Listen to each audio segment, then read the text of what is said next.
C'est un réel plaisir pour moi de vous retrouver en ce début de semaine pour un nouveau point de l'actualité sur la télévision Maranatha Bénin. Voici le sommaire. À la mission de la vie profonde du littoral, ce dimanche a été marqué par un culte spécial, symbole d'unité et de renouveau spirituel. Venus de divers horizons, les fidèles se sont rassemblés pour célébrer Dieu et donner le temps du mois de l'évangélisation, un mois dédié à la conquête des âmes pour Christ. Comprendre ce que signifie réellement naître de nouveau, c'est le sujet abordé avec l'homme de Dieu, le pasteur Athanas Kadja, à travers une interview réalisée autour des différentes étapes de la nouvelle naissance. Une discussion qui éclaire le parcours spirituel du croyant. En Guinée, les candidats à l'élection présidentielle du 28 décembre prochain ont jusqu'à ce jour, lundi 3 novembre, pour déposer leur dossier de candidature auprès de la Cour suprême guinéenne. Quant au président de la transition en place, Mamadi Doumbouya n'a pas encore officialisé sa candidature. Ta parole est une lampe à mes pieds, une lumière sous mes sentiers. Psaume 119, verset 105. À nouveau, bonsoir. La mission de la vie profonde du littoral a connu ce dimanche un culte dominical spécial. Fidèles, chorales et responsables se sont réunis pour marquer le lancement officiel du mois d'évangélisation, un temps fort de communion, de prière et de redécouverte du mandat missionnaire confié à l'Église. Retour sur les moments de cette célébration placée sous le thème « La conquête permanente et notre préservation de notre héritage » à travers ce reportage. Ce dimanche, la mission de la vie profonde a vibré au rythme d'un culte dominical combiné, rassemblant les fidèles de toutes les régions du littoral. Un moment fort placé sous le signe du lancement du mois de l'évangélisation. Tout a commencé dès les premières heures de la matinée avec l'école de dimanche où petits et grands ont été instruits sur la parole de Dieu.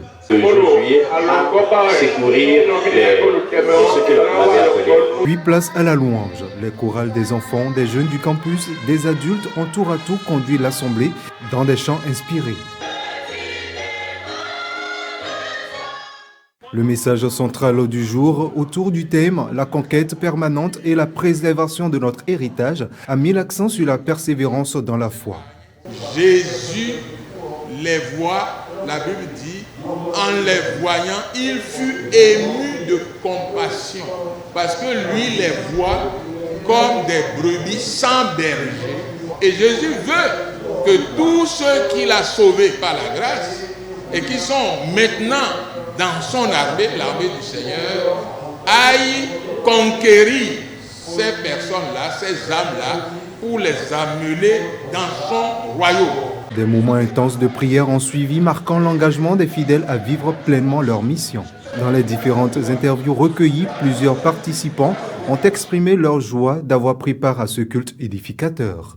Nous avons un héritage et que nous ne devons pas croiser les bras pour pouvoir dire à la fin que nous avons un héritage. Il faut travailler, il faut, quand on reconnaît cela, il faut se lever et il faut aller conquérir l'héritage qui est déjà destiné à chacun de nous. Nous devons perpétuer l'héritage. L'héritage, c'est gagner le ciel. Nous avons l'héritage, le ciel comme l'héritage.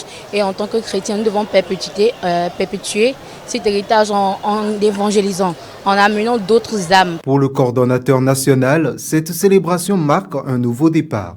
Chaque année, précisément dans le mois de novembre, nous intensifions les activités de l'évangélisation.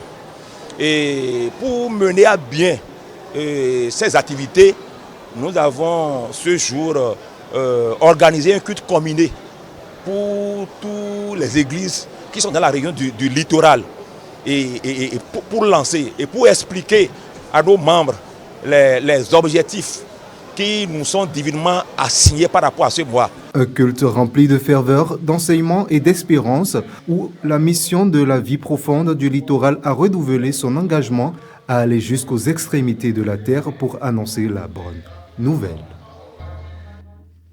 On reste toujours en page ecclésiale. Naître de nouveau, c'est un pas décisif dans la vie de tout croyant. Mais une question se soulève. Dans cette interview, nous explorons avec l'homme de Dieu, le pasteur Athanase Kadja, les différentes étapes de la nouvelle naissance.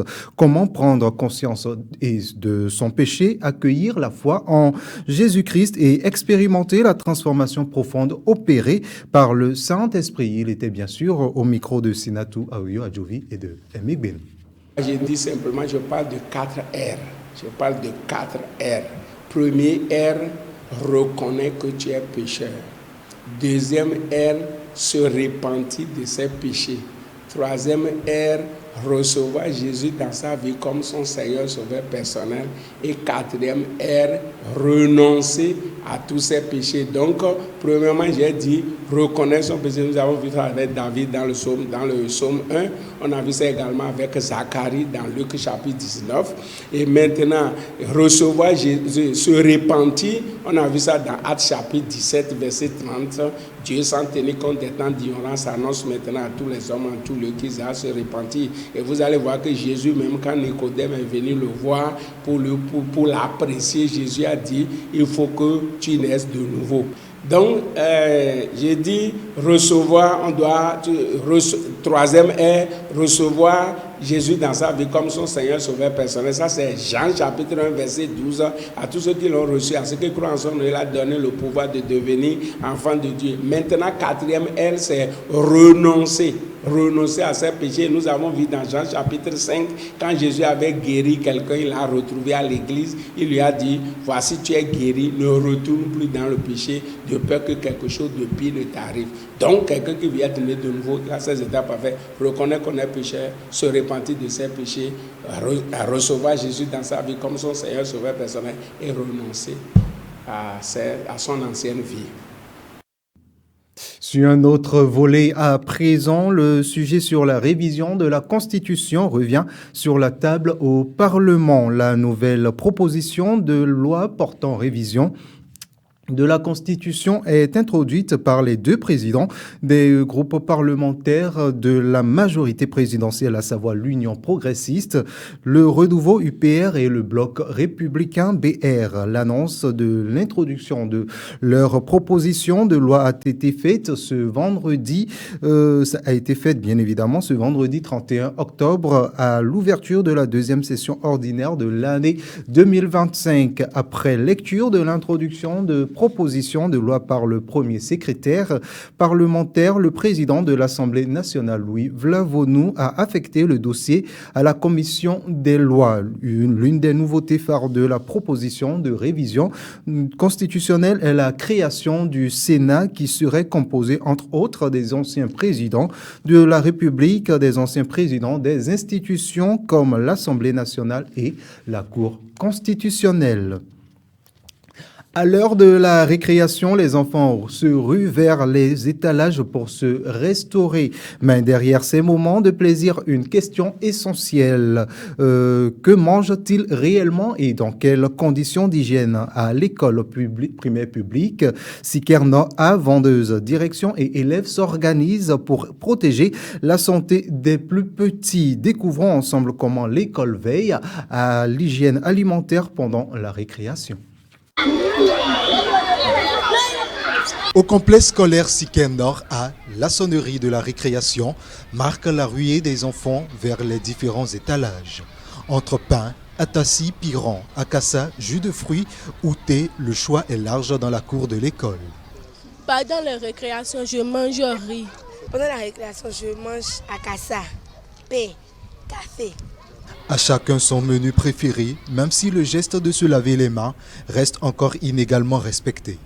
Les vendeuses, conscientes de la fragilité des écoliers, affirment prendre des précautions dans la préparation et la conservation des repas.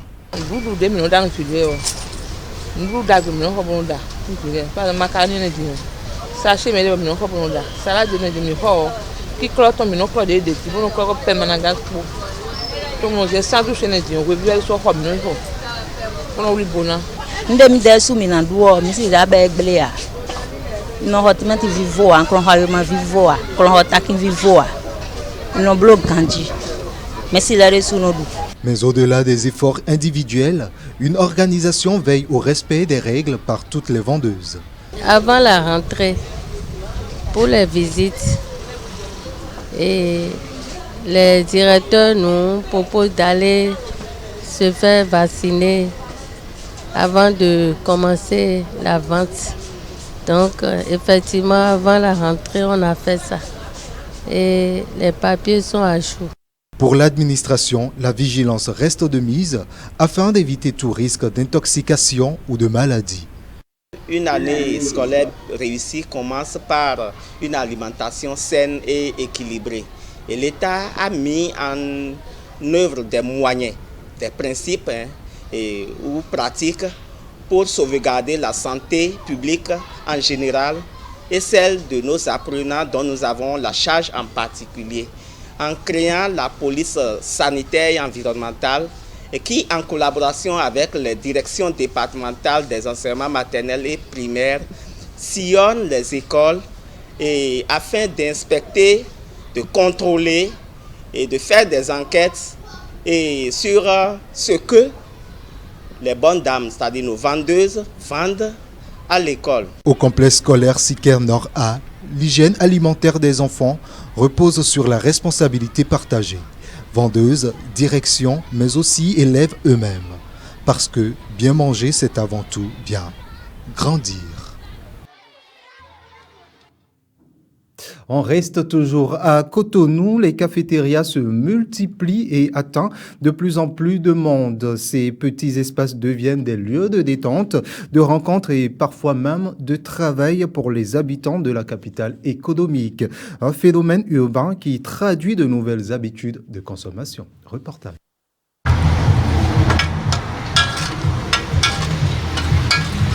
À Cotonou, les cafétérias deviennent de plus en plus présentes dans les quartiers. Ces espaces souvent simples mais accueillants attirent chaque jour des clients de divers horizons.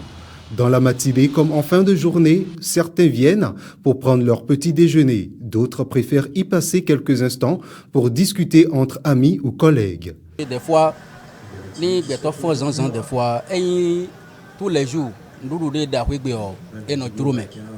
Mais ni attend à voir que cafétéria et na ya bloc café na we abis paiti we azon et no ya bloc na me e kanonyon e doke e no bloc mononyon non nous zon enyon na cafétéria yo abo adunne ni ko vai so de bu wa fi ona ya mo nudu buna bona mo ya mo de we de no bloc mono me on jecheji e we so mono fonte we bona wa fi cafétéria là c'est un peu abordable plus que t'asseoir et manger aller manger à la maison là ça là quand tu es préoccupé là tu prends ça et tu vas encore au boulot très vite, c'est rentable et c'est moins cher. Pour les gérants, l'objectif est clair, offrir un lieu convivial à sa clientèle, mais aussi propose des mets variés.